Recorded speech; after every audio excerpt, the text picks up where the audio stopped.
जय श्री हरि विष्णु। दोस्तों, आमल की एकादशी कब है?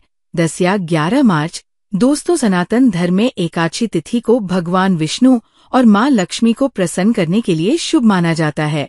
साथ ही जीवन में सुख शांति की प्राप्ति के लिए व्रत भी किया जाता है।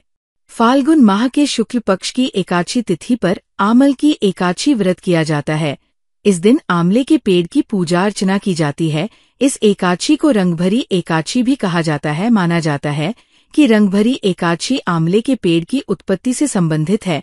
मान्यता है कि आमल की एकादशी के दिन आंवले के पेड़ की पूजा करने से सुख समृद्धि की प्राप्ति होती है। इसके साथ ही भक्त पिछले जन्मों के पापों से भी मुक्ति पा लेता है। इस दिन आंवले के पौधे को लगाने व दान करने से सौभाग्य की प्राप्ति होती है। धार्मिक मान्यता है कि आमल की एकादशी व्रत करने से साधक के सभी पापों का नाश होता है और विष्णु जी की कृपा प्राप्त होती है। तो दोस्तों, आइए सुनते हैं आमल की एकादशी की कथा। 1000 गौ दान का फल देती है आमल की एकादशी। आमल की एकादशी व्रत कथा। मानधाता बोले कि हे वशिष्ठ जी, यदि आप मुझ पर कृपा करें तो किसी ऐसे व्रत की कथा कहिए जिससे मेरा कल्याण हो। महर्षि वशिष्ठ बोले कि हे राजन, सब व्रतों से उत्तम और अंत में मोक्ष देने वाले आमल की एकादशी के व्रत का मैं वर्णन करता हूँ। ये एकादशी फाल्गुन माह के शुक्ल पक्ष में होती है। इस व्रत के करने से समस्त पाप नष्ट हो जाते हैं। इस व्रत का फल 1000 गौदान के फल के बराबर होता है। अब मैं आपसे एक पौराणिक कथा कहता हूँ, आप ध्यानपूर्वक सुनिए। एक वैदिश नाम का नगर था जिसमें ब्राह्मण, क्षत्रिय, वैश्य और शूद्र चारों वर्ण आनंद सहित रहते थे। उस नगर में सदैव वेद ध्वनि गूंजा करती थी तथा पापी, दुराचारी तथा नास्तिक उस नगर में कोई नहीं था। उस नगर में चैत्रथ नाम का चंद्रवंशी राजा राज्य करता था। वो अत्यंत विद्वान तथा धर्मी था। उस नगर में कोई भी व्यक्ति दरिद्र व कंजूस नहीं था।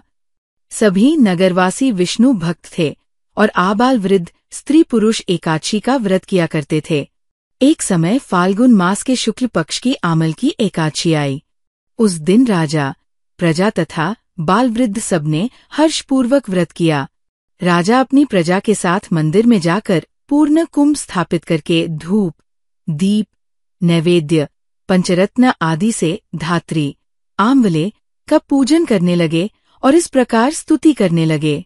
हे धात्री, तुम ब्रह्म स्वरूप हो, तुम ब्रह्माजी द्वारा उत्पन्न हुए हो और समस्त पापों का नाश करने वाले हो। तुमको नमस्कार है। अब तुम मेरा अर्घ्य स्वीकार करो। तुम श्री रामचंद्र जी द्वारा सम्मानित हो। मैं आपकी प्रार्थना करता हूँ, आप मेरे समस्त पापों का नाश करो। उस मंदिर में सबने रात्रि को जागरण किया।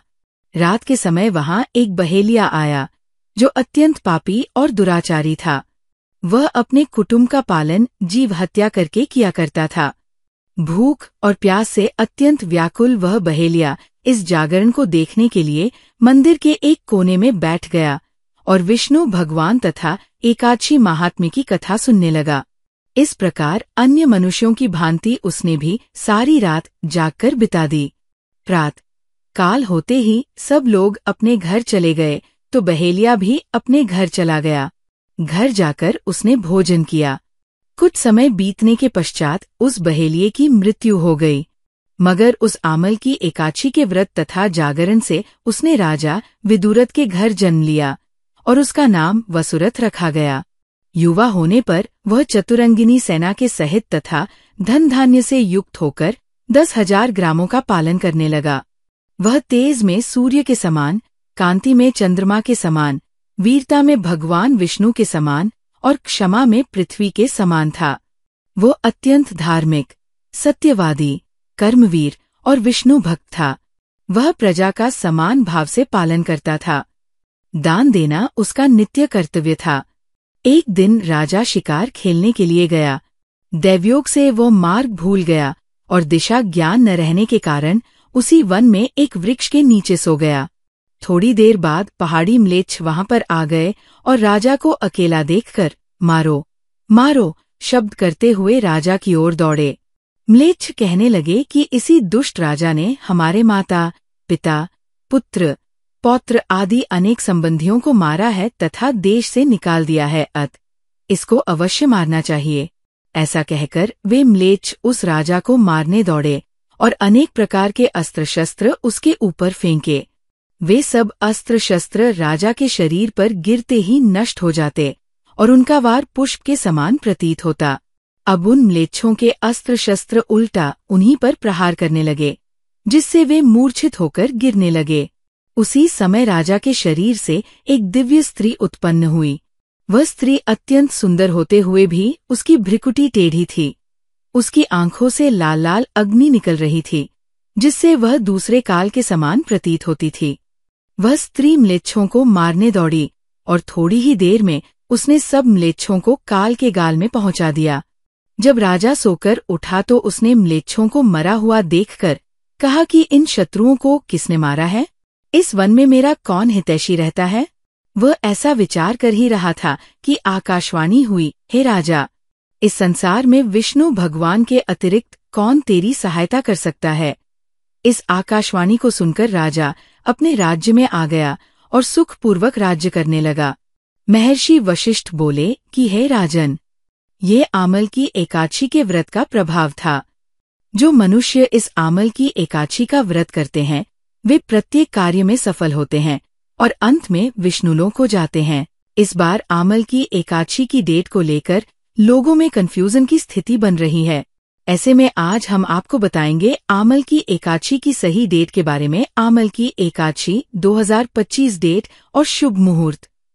पंचांग के अनुसार फाल्गुन माह के कृष्ण पक्ष की एकादशी तिथि की शुरुआत 9 मार्च को सुबह 07:20 पर हो रही है। वहीं तिथि का समापन 10 मार्च को सुबह 07:44 पर होगा है। ऐसे में 10 मार्च को आमल की एकादशी मनाई जाएगी। आमल की एकादशी 2025 व्रत पारण का टाइम। पंचांग के अनुसार आमल की एकादशी व्रत पारण करने का शुभ मुहूर्त 11 मार्च को सुबह 06:08 तक है। इस दिन व्रत का पारण करने के बाद श्रद्धा अनुसार मंदिर या गरीब लोगों में दान करना चाहिए। इससे व्रत का पूरा फल मिलता है। एकादशी के पूजन का शुभ समय। ब्रह्मा मुहूर्त प्रातः 4:59 से 5:48 तक। गोधूली मुहूर्त शाम 6:24 से शाम 6:49 तक। निशिता मुहूर्त 11 मार्च को रात्रि 12:07 से देर रात 12:55 तक। अभिजीत मुहूर्त शाम 6:12 से दोपहर 07:52 तक। अमृत काल दोपहर 12:08 से सुबह 12:55 तक। सूर्योदय और सूर्यास्त का समय। सूर्योदय सुबह 6:36 पर। सूर्यास्त शाम 6:26 पर। रंगभरी एकादशी पूजन विधि। रंगभरी एकादशी के दिन सुबह उठकर भगवान विष्णु का ध्यान कर व्रत का संकल्प करना चाहिए। इसके बाद स्नान आदि से निवृत्त होकर भगवान विष्णु की पूजा करनी चाहिए। पूजा के दौरान आंवले का फल भगवान विष्णु को प्रसाद के रूप में चढ़ाएं। आंवले के वृक्ष की पूजा करें। फिर किसी गरीब व्यक्ति या ब्राह्मण को भोजन कराना चाहिए। अगले दिन स्नान कर भगवान विष्णु के पूजन के बाद ब्राह्मण को कलश, वस्त्र और आंवला आदि का दान करना चाहिए। इसके बाद भोजन ग्रहण कर व्रत खोलना चाहिए।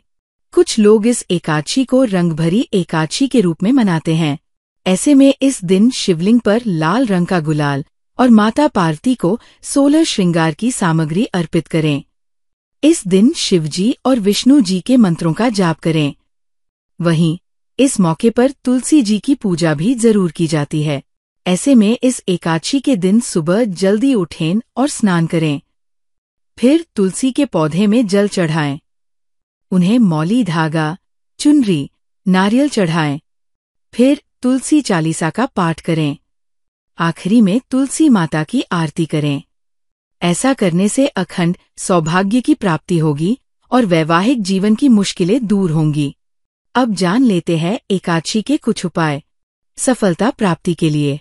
रंगभरी एकादशी के दिन 1 या 21 ताजे पीले फूल की माला बनाकर श्री हरि विष्णु को अर्पित करें। साथ ही भगवान को खीर बनाकर उसमें तुलसी डालकर भोग लगाएं।